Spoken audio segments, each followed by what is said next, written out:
Wake of the Bellerophon by T.B. Dahl. Chapter 19. The First Battle of Copenhagen. The first broadside shook HMS Defiance from keel to truck. Thomas, commanding on the gun deck, felt the deck leap beneath his feet as the 32-pounders recoiled from their ports. Smoke punched inward and outward at once. Men vanished in white-grey air, then reappeared as shapes already moving by drill. "Reload," Thomas shouted. "Sponge. Cartridge. Shot. Run out." The crews worked hard and fast. Through the gun ports, Thomas caught glimpses of their opponent. Prøvestinen, a Danish floating battery of 56 guns anchored at the southern end of the line. She was no elegant ship now, but a fortress on water, and her return fire came with brutal accuracy. Shot smashed into Defiance. Timber split, blocks shattered. A man cried out and was dragged back from his gun by two others who kept their faces turned away from the wound. "Steady," Thomas called. "Aim low. Waterline if you can see it." The harbour magnified sound until battle became less noise than a physical element, something that pressed against skin and lungs. Communication required shouting into faces. Orders travelled by habit where voice failed, smoke thickened, men sweated black streaks through powder grime. The air burned the throat. After an hour, a Danish shell crashed through a port and exploded on the deck. Thomas was thrown against a beam. For a few seconds there was only ringing. Then the world returned in pieces. Fire, blood, a gun overturned. 3 men down beyond saving. More wounded. Stephen shouting. "Wounded below," Thomas ordered, forcing himself upright. "Move them clear. Keep that gun served." A gunner named Jackson lay pale, his leg mangled, blood pumping hard. "Tourniquet!" Thomas snatched a handkerchief, bound it high, and used a rammer handle to twist tight until Jackson screamed and the bleeding slowed. "You will live, Jackson," Thomas said, though he did not know it. 2 men carried him below. Another Danish broadside struck.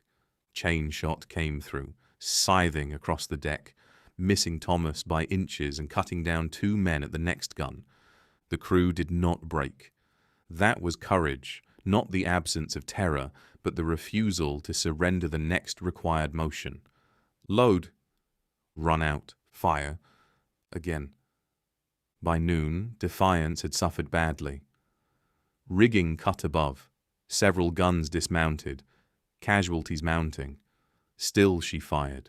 Still the line held. Thomas's voice grew hoarse. His arms ached from hauling tackle when men fell short. He moved constantly, correcting aim, steadying crews, calling for water, replacing men, reporting damage, refusing panic by being too occupied to entertain it. Shortly after 1, a messenger found him. "Mr. Oxenham, captain's compliments. You are wanted on the quarterdeck." Thomas handed command to Stevens and went up through smoke. The quarterdeck was chaos disciplined by rank. Signalmen, marines firing from above, officers conferring, wounded men carried below, splinters underfoot. Murray and Graves stood near the wheel, glasses trained across the smoke. "Gun deck?" Graves asked as Thomas arrived. 4 guns dismounted, sir. Around 20 casualties. Fire maintained." "The enemy is better placed than some hoped," Murray said grimly. Then he pointed toward the distant flagship London. "Parker has signaled to discontinue the action." Thomas followed his gaze. There it was, the signal to withdraw. A chill moved through him. After this? After such cost? Graves raised his telescope, held it, then lowered it slowly. "I do not see the signal to discontinue," he said with deliberate calm, "but I do see Admiral Nelson's signal to engage the enemy more closely." A brief silence, then Murray nodded. "Very good, Admiral. We shall engage more closely." Thomas understood. So would history eventually. "Mr. Oxenham," Graves said, "message to the gun captains. Increase rate of fire. Concentrate low. We must silence those batteries." "Aye, sir." As Thomas turned, a Danish shot struck the mainmast and sent a shower of splinters across the deck. One drove into his upper arm, hot pain blooming at once. He looked at it, judged the limb usable, and went below. On the gun deck, he delivered the order before allowing the surgeon's mate to wrench the splinter free and bind the wound. The pain cleared his head more effectively than rest. The battle continued. British fire grew heavier. Danish resistance slowly weakened. Guns fell silent one by one. Ships burned. Men shouted that this battery had struck, that one still fired, that another was sinking. By 3 o'clock, Proverstenen was a wreck. Several Danish ships had struck. Others burned fiercely. Thomas returned to the quarterdeck to report and found Murray with Graves and a signal officer. "Nelson is sending a message under flag of truce," Murray said. "He offers to spare what remains if the Danes surrender." Graves nodded. "A way out with honour, and a way to end the bloodshed." Murray turned to Thomas. "You have some Danish?" "A little, sir. Baltic convoy phrases." "Enough. Nelson requires officers to accompany the message. Admiral Graves has volunteered you." Thomas straightened. "I am ready." Minutes later, he was in a boat pulling toward Elephant, his bound arm throbbing. Nelson stood in his cabin dictating the note. He looked pale, strained, and wholly alive with purpose. "From Defiance," he said. "Yes, sir, Lieutenant Oxenham." Nelson's good eye sharpened. "Oxenham? James Oxenham's son?" "Yes, sir." "Your father served with me briefly. A steady officer." Thomas felt the word strike deeper than rank. "Thank you, sir." "You will accompany Captain Sir Frederick Thesiger to shore. The note offers the Danes honourable terms. They are brave men, but hurt badly. We must give them a way to stop without making further slaughter necessary." "I understand." Nelson looked at him for a moment. "Do you? Good. Remember this, Mr. Oxenham. Victory is not always the continuation of fire. Sometimes it is knowing when the enemy has been persuaded." The boat to shore flew a white flag. Danish batteries fired once nearby, perhaps through confusion, perhaps anger, perhaps because smoke and grief make poor diplomats. The shot fell wide. They landed at a jetty and were surrounded by soldiers. Thesiger spoke formally, Thomas translating where required. They were escorted to the Crown Prince. The young man looked pale and drawn, the weight of Denmark upon him, and defeat not yet safely named. He read Nelson's note. His advisers argued, some furious, some practical, some both. "He asks whether this is a trick," Thomas translated quietly, "whether we seek time for reinforcements."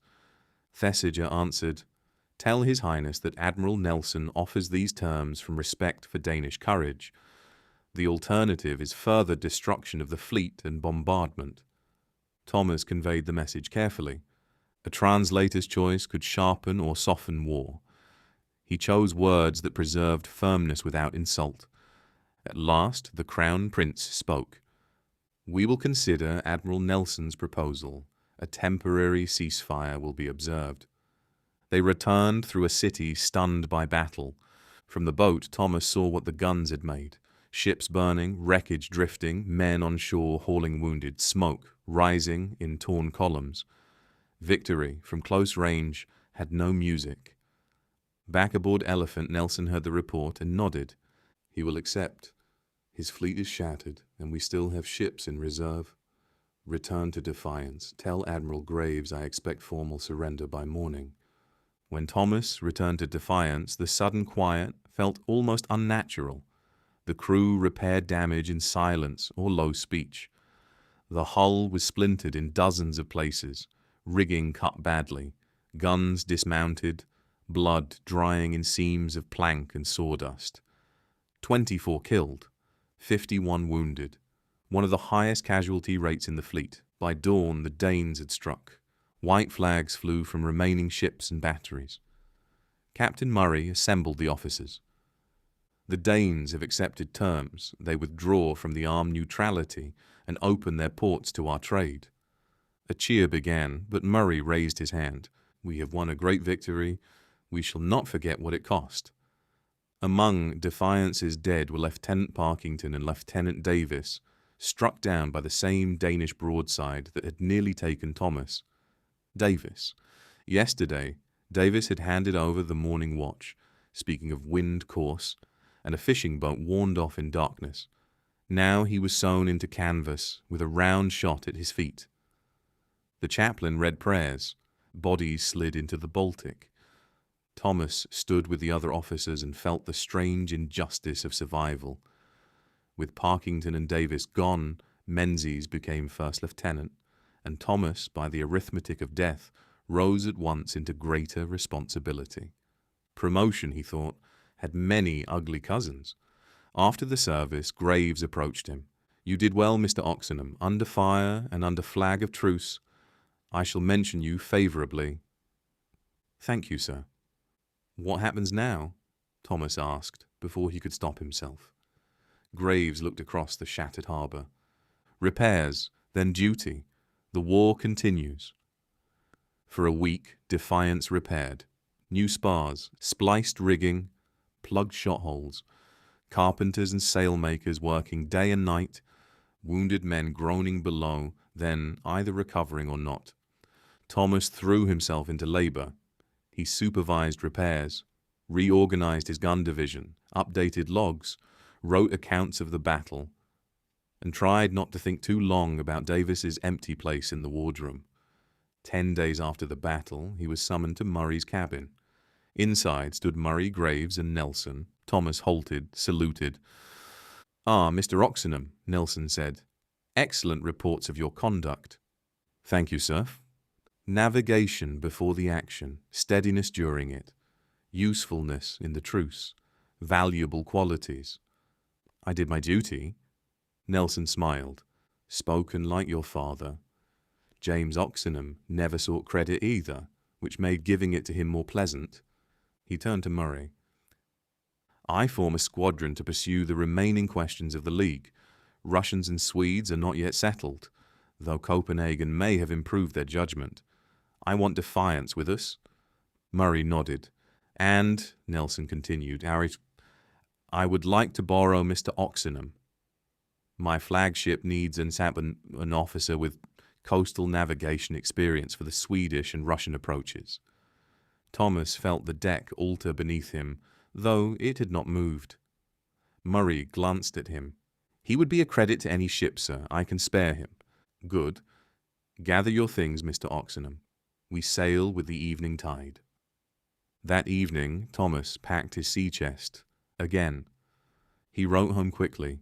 Alive, wounded slightly. Defiance bloodied but unbroken. New assignment under Nelson. He did not write the smell of the gun deck. He did not write Davis's face. Outside, the ship hummed with preparation. The Baltic had tested him first as lieutenant, and had not been gentle. He had faced fire, responsibility, loss, and the burden of decisions made under smoke. He had not been found wanting, though the price of proof lay heavy. Thomas closed his chest, straightened his coat, and went on deck. Nelson's special assignment waited. The story continues in the next chapter, so make sure to subscribe, leave a comment with your thoughts, and share this video with fellow book lovers.